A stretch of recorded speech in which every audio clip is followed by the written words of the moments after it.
نحمده ونصلي ونسلم على رسوله الكريم اما بعد فاعوذ بالله من الشیطان الرجیم بسم اللہ الرحمن الرحیم۔ میرے عزیز وقار دوستو، اللہ کے فضل و کرم سے میں امید سے یہ بات کہتا ہوں کہ میرے تمام دوست صحت اور عافیت سے خوشحال ہوں گے۔ میں تمام دوستوں کا خوش مقدم کرتا ہوں، تمام دوستوں کو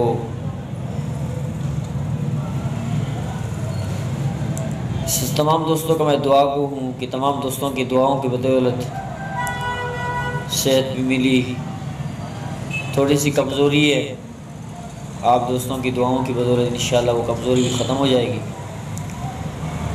ایک حدیث آپ کے سامنے پیش کرنی ہے۔ اللہ کے رسول صلی اللہ تعالیٰ علیہ وسلم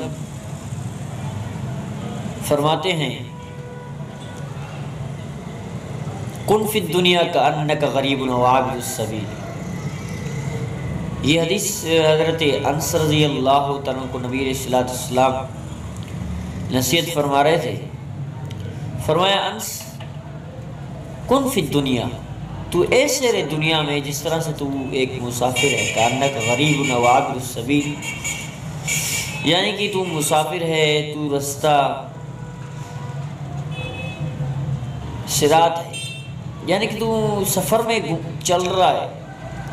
اور ایک آدمی اگر سفر کرنے کے لیے جا رہا ہے، کہیں بیرون ممالک جانا پڑتا ہے، کہیں اور جگہ جانا پڑتا ہے، تو اس کا یہ مطلب نہیں کہ اگر وہ ادھر گیا پھر ادھر اپنی جو ہے نا بنگلے شملے بنانا شروع کر دیا۔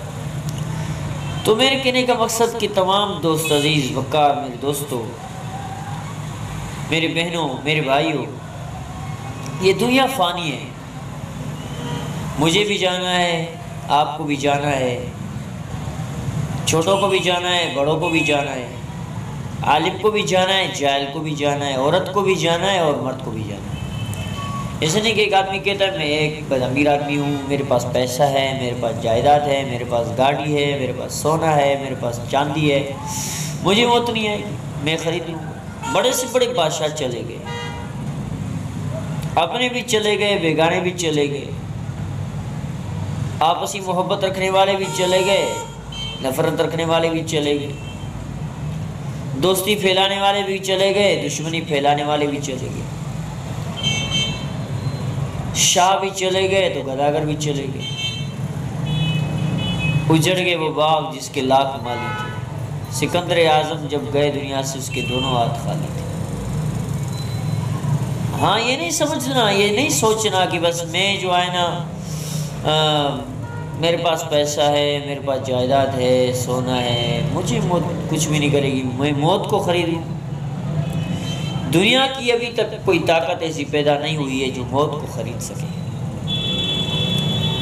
ہر چیز خریدی جا سکتی ہے، لیکن دو چیزیں انسان کو نہیں ملتی، ایک موت، دوسری نیند۔ پیسوں سے نہیں خریدی جاتی نیند۔ اگر کسی کو سکون نیند ملے ماشاءاللہ، اگر کسی کو سکون نہ ملے، نیند نہ آئے، وہ پیسوں سے بھی نیند خرید نہیں سکتا، اور موت کو بھی کوئی خرید نہیں سکتا۔ عزیز دوستو، آج کی گفتگو اسی بات پہ ہے کہ بیمار ہونا یہ الٹیمیٹ ہے، یہ گزارش ہے کہ بھئی سدھر جاؤ، گناہ بہت کر چکے ہو، اب گناہوں سے معافی مانگو۔ یہ غمیاں، یہ خوشیاں، یہ زندگی کا ایک حصہ ہے۔ کبھی غمی ہے تو کبھی خوشی ہے، کبھی دکھ ہے تو کبھی رنج ہے، کبھی کیسے ہے کبھی کیسے ہے، کبھی شادی ہے تو کبھی کہیں فوتگی ہے۔ یہ حصے ہیں دنیا کے، کسی کو نصیب ہوتے ہیں، کسی کو کسی طرح سے، کسی کو کس طرح سے۔ تمام دوستوں سے گزارش ہے کہ میرے لیے دعا کریں خاص کر کے، اور اپنی زندگی کو سدھاریں، اپنی آخرت کو بنائیں۔ ایسا نہ ہو کہ موت آنے سے پہلے ہماری زندگی ادھوری رہ جائے، دین کا کوئی حصہ ہمارے پاس نہ ہو، صرف دنیا ہی دنیا ہو اور موت آ جائے اور نیکی کوئی نہ ہو ہم سے۔ اللہ تبارک و تعالیٰ سے دعا رب العالمین ہم سب کو عمل کرنے کی توفیق عطا فرمائے، فکر آخرت کرنے کی توفیق عطا فرمائے۔ وما توفیقی الا باللہ۔ السلام۔